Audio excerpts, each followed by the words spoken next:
Hooty Hoo, YouTube. This is old Wood coming to you from the kitchen this time. I've been looking for some alternative recipes for venison that we took last season and so forth, instead of frying tenderloin all the time, which I thoroughly enjoy, but maybe try out some other things. And I found a website that has some pretty good recipes on it. That's not game recipes, but at any rate, they're adaptable to venison. Today I got a pretty good chunk of tenderloin here, and you can see all the ingredients. This is a simple recipe. It's called garlic. I'm gonna call it garlic venison bites, or venison garlic bites, however you want to say it. But there's all the ingredients right there. You got a piece of tenderloin, which I'll wash off and pat dry here in a minute, and chunk it up into bite-sized pieces. Some fresh parsley, 4 cloves of garlic, 2 tablespoons of butter, some olive oil to get it going browning, and some red pepper flakes. And I'll post the recipe that I'm adapting in the comments. But anyway, let's go ahead and get started.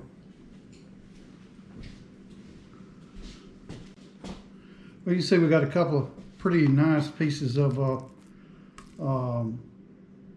backstrap, and I'm just going to cut it up into a bite-sized chunk and remove any of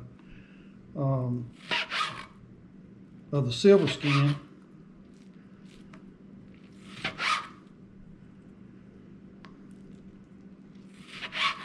I used to ride the deer meat around in a cooler, exposed directly to the ice. But I found out that I get more flavor out of the deer meat and so forth if I don't do that. If I put it in a bag before I put it on ice in the cooler, and just keep it cold, and end up with better tasting deer meat.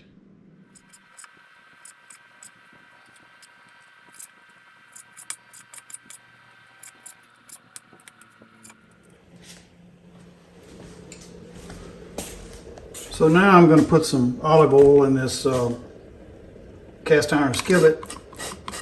It calls for, I think, a tablespoon, but I'm just going to put what I think is about enough out of this spray bottle. And when that gets to where it's smoking, I'll put the meat in and get it going. In the meantime, I'll take these cloves of garlic, and you know how hard they are to peel sometimes. Maybe y'all got a better method, but I saw this one time that you put them in a fruit jar, and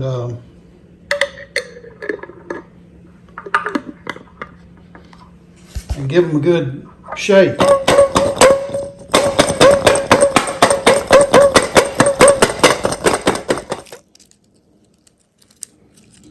Once you've shaken them a few times, it pretty much knocks the husks off of them. You may have to, it might not get all of them off. You may have to put it back in and shake it again, but it does a pretty good job. Cleans them right up. So anyway, I found that to be the easiest method for me. All right, the skillet got hot enough, and as you can see, we're browning our meat. We'll let that sit there and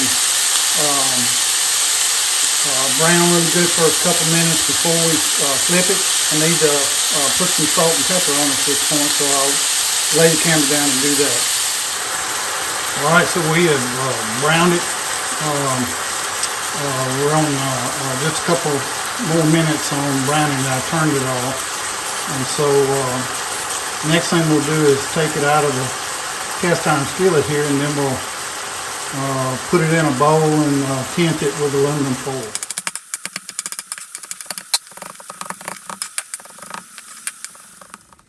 Next, we're going to melt our butter in the same skillet,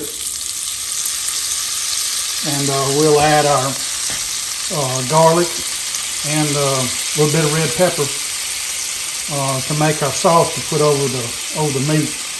The meat is already tinted and actually continues to cook underneath there.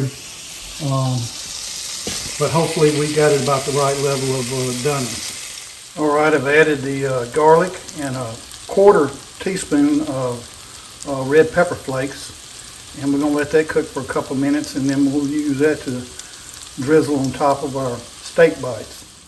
Well, here's our finished steak bites, and let me just check one of them to make sure they come out all right. They look really good. Got the garlic and so forth on them. Oh yeah, I was supposed to chop up some parsley and put on top of them. I'll do that afterwards. So anyway, to go along with this, we've got some steaming some Brussels sprouts and got some rice.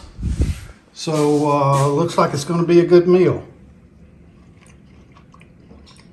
Boy howdy, that tastes pretty good. Anyway, hooty hoo, YouTube. Y'all try some venison garlic steak bites sometime. I think they're pretty good. Looking pretty old good.